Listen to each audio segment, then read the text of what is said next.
ایرانی صدر Masoud Pezeshkian کا طیارہ پاکستان کی فضائی حدود میں موجود کچھ دیر تک لاہور پہنچیں گے۔ وزیر خارجہ عباس عراقچی اور اعلیٰ سطح کا وفد بھی ہمراہ۔ وزیر اعلیٰ پنجاب مریم نواز معزز مہمان کے استقبال کے لیے علامہ اقبال انٹرنیشنل ایئرپورٹ پر موجود۔ ایرانی صدر مزار اقبال پر حاضری کے بعد اسلام آباد روانہ ہو جائیں گے۔ مسعود پزشکیان صدر آصف علی زرداری اور وزیر اعظم شہباز شریف سے ملاقاتیں کریں گے۔ پاکستان اور ایران کے درمیان وفود کی سطح پر مذاکرات ہوں گے۔ دفتر خارجہ کے مطابق ایرانی صدر کا پاکستان کا پہلا سرکاری دورہ ہوگا۔ دورے کا مقصد پاک ایران تعلقات کو مزید مستحکم بنانا ہے۔ اسلام آباد میں شاہراہوں پر خیر مقدمی بینرز آویزاں۔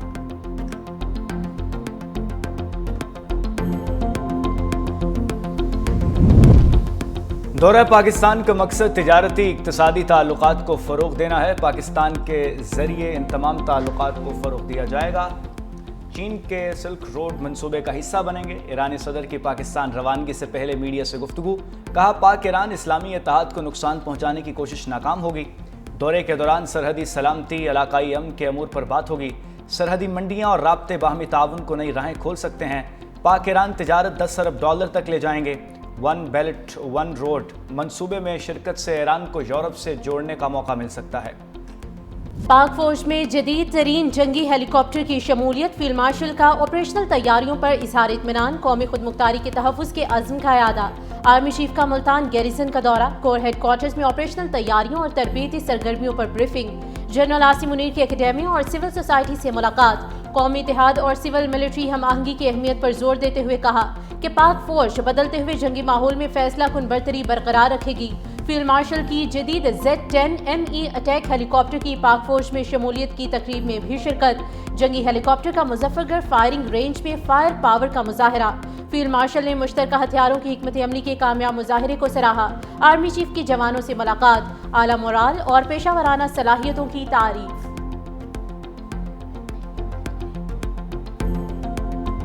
Z-10ME اٹیک ہیلی کاپٹر کی پاک فوج میں شمولیت، آرمی ایویشن میں اہم سنگ میل، جدید ریڈار اور الیکٹرانک وارفیئر سسٹم سے لیس نائٹ سٹرائک کی صلاحیت رکھنے والے ہیلی کاپٹر کی شمولیت سے مسلح افواج کی فضائی اور زمینی خطرات سے نمٹنے کی صلاحیت میں نمایاں اضافہ۔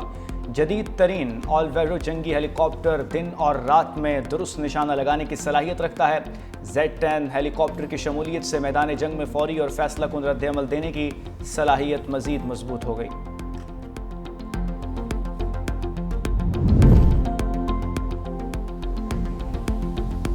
چین کے J-20 اسٹیلتھ طیارے نے امریکہ، جاپان اور یورپی ممالک کے ریڈار سسٹم کو مات دے دی۔ چینی اسٹیلتھ فائٹر طیارہ آبنائے سوشیما کے فضاؤں سے پرواز کرتا ہوا تائیوان کے اوپر سے چکر لگا کر واپس آ گیا، کسی کو پتہ ہی نہ چلا۔ چینی طیارے کی پرواز ایسے علاقے میں ہوئی جہاں کئی یورپی ممالک کے ریڈار سسٹم کا گہرا جال بچھا ہوا ہے۔ دفاعی ماہرین کا کہنا ہے کہ اگر چین کا دعویٰ درست ہے تو یہ مغربی فضائی دفاعی نظام کی بہت بڑی ناکامی ہے۔ امریکہ کو روس کے حملے کا خطرہ، صدر ٹرمپ نے 2 جوہری آبدوزیں روس کے قریب تعینات کرنے کا حکم دے دیا۔ واشنگٹن میں میڈیا سے گفتگو میں صدر ٹرمپ نے کہا الفاظ بہت اہم ہوتے ہیں اور بعض اوقات غیر ارادی نتائج کا سبب بن سکتے ہیں۔ امید ہے کہ یہ موقع ان میں سے ایک نہیں ہوگا۔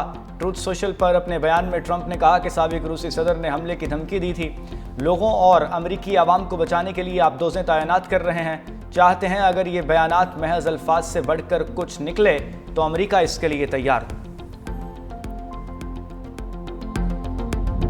پاکستان کو ریکوڈک منصوبے کے لیے $5 ارب سرمایہ کاری کی پیشکش۔ ایشیائی ترقیاتی bank, US Exim bank, international finance corporation اور اسلامی ترقیاتی بینک کی پیشکش منصوبے کی ضروریات سے کہیں زیادہ۔ ذرائع کے مطابق US ایگزم بینک نے منصوبے کے لیے بغیر کسی حد کے مالی تعاون فراہم کرنے کی پیشکش کی۔ ریکوڈک منصوبہ دنیا کے بڑے غیر دریافت شدہ تانبے اور سونے کے ذخائر میں سے ایک ہے، جسے کینیڈا کی کمپنی بیرک گولڈ کے اشتراک سے بحال کیا گیا۔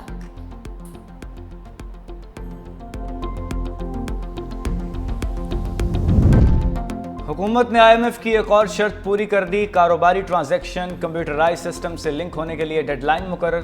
بڑا کاروباری طبقہ 1 ستمبر سے الیکٹرانک انوائسز کے اجراء کا پابند ہوگا۔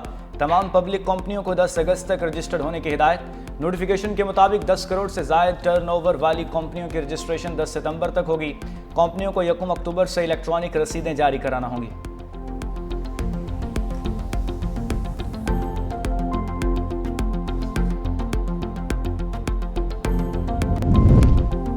پیپلز پارٹی آزادی صحافت کے ساتھ کھڑی ہے۔ پیپلز پارٹی رہنماؤں کا میڈیا ٹرائل ہوتا رہا، ہم نے کبھی انتقام نہیں لیا۔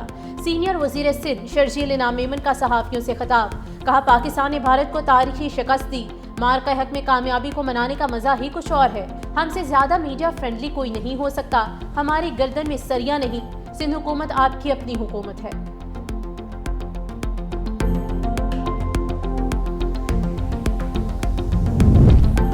فسادیوں کا گرو انقلاب نہیں لا سکا تو قاسم اور سلیمان کیا تیر مار لیں گے؟ اگر وہ اپنے والد سے ملنا چاہتے ہیں تو شوق سے آئیں، کوئی نہیں روکے گا۔ وزیر اطلاعات پنجاب عظمہ بخاری نے کہا کہ اگر وہ انتشار پھیلانے آتے ہیں تو اس کی اجازت نہیں ملے گی۔ اگر غیر ملکی بچوں نے ہی تحریک چلانی ہے تو یہاں موجود پی ٹی آئی قیادت کو شرم آنی چاہیے۔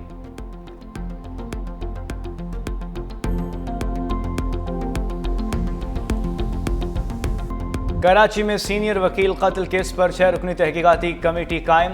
ایس ایس پی کماڑی سربراہ مقرر۔ شمس الاسلام کو سابق گن مین کے بیٹے نے قتل کیا، پہلے بھی ایک بار حملے کی کوشش کر چکا تھا۔ پولیس نے ملزم کو فرار ہونے سے روکنے کے لیے ایف آئی اے کو خط لکھ دیا۔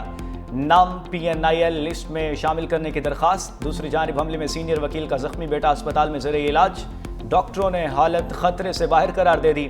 ادھر کراچی بار کی کال پر سٹی کورٹ میں ہڑتال، وکلا کا قاتل کو انجام تک پہنچانے کا مطالبہ۔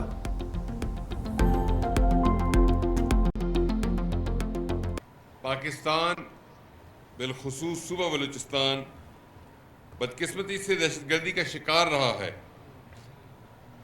اس ضمن میں قانون نافذ کرنے والے اداروں بالخصوص اے ٹی ایف بلوچستان نے اندرونی اور بیرونی خطرات، سازشوں اور دہشت گردی کے خاتمے کا تہیہ کیا ہوا ہے۔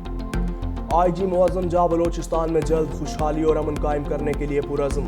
آئی جی پولیس بلوچستان معظم جاں انصاری نے پاسنگ آؤٹ پریڈ سے خطاب میں کہا، بلوچستان پولیس کے افسران اور جوانوں نے بے شمار قربانیاں دی ہیں، اپنی جانوں کے نذرانے پیش کیے۔ کئی سال سے بلوچستان دہشت گردی کا شکار رہا، اے ٹی ایف نے دہشت گردی کے خاتمے کا تہیہ کیا ہے، امن و امان حکومت کی ترجیحات میں شامل۔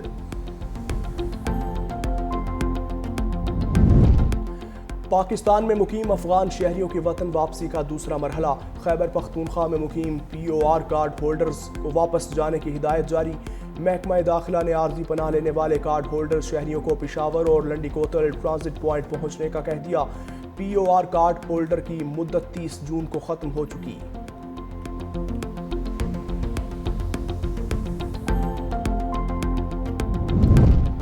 کراچی کے علاقے دو دریا کے قریب سمندر سے اورنگزیب کی لاش بھی نکال لی گئی۔ 2 بچوں کی لاشیں گزشتہ روز ہی نکال لی گئی تھیں۔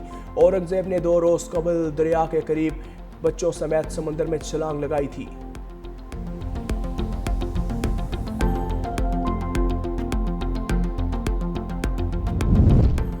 5 اگست کے احتجاج کے لیے chairman P T I barrister Gohar کی جماعت اسلامی کے نائب امیر لیاقت بلوچ سے ملاقات۔ اسلام آباد میں ہونے والی ملاقات میں لیاقت بلوچ نے کہا، 5 اگست کو یوم حقوق کشمیر و فلسطین پر احتجاج ہوگا، ہمیں سیاسی بحرانوں کا سیاسی حل تلاش کرنا ہوگا۔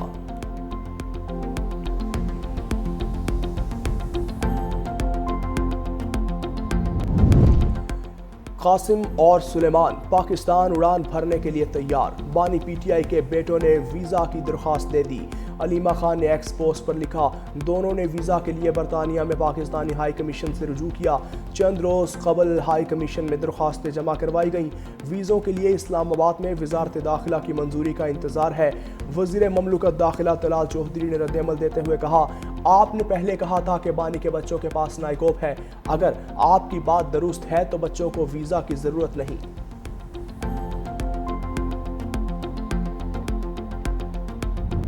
سابق بھارتی فوجیوں کا مودی سرکار سے آپریشن سندور کے حقائق سامنے لانے کا مطالبہ۔ پریس کانفرنس کے دوران پوچھا، آپریشن سندور میں کتنے بھارتی فوجیوں کی ہلاکتیں ہوئیں، بھارتی فوج کا کتنا اور کیا نقصان ہوا، مودی سرکار کب تک اپنی شکست سے انکار کرے گی؟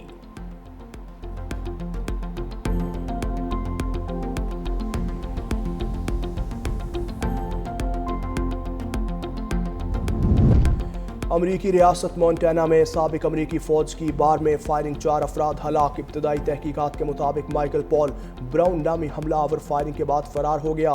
پولیس کا سرچ آپریشن جاری ہے، شہریوں کو گھروں میں رہنے کی ہدایت۔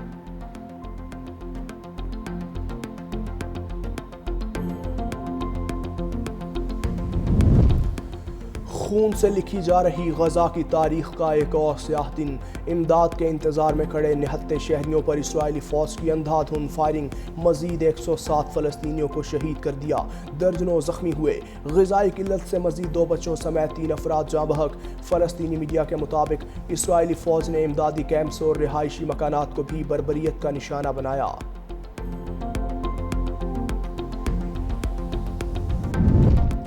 غزہ میں نسل کشی پر یورپی ملک سلووینیا کا بڑا اقدام، اسرائیل کے ساتھ ہر قسم کی اسلحہ تجارت پر پابندی لگا دی۔ وزیر اعظم روبرٹ گلوب کا حکومتی اجلاس کے بعد اعلان، کہا اسرائیل کو اسلحے کی درآمد، برآمد اور ترسیل کی اجازت نہیں دی جائے گی۔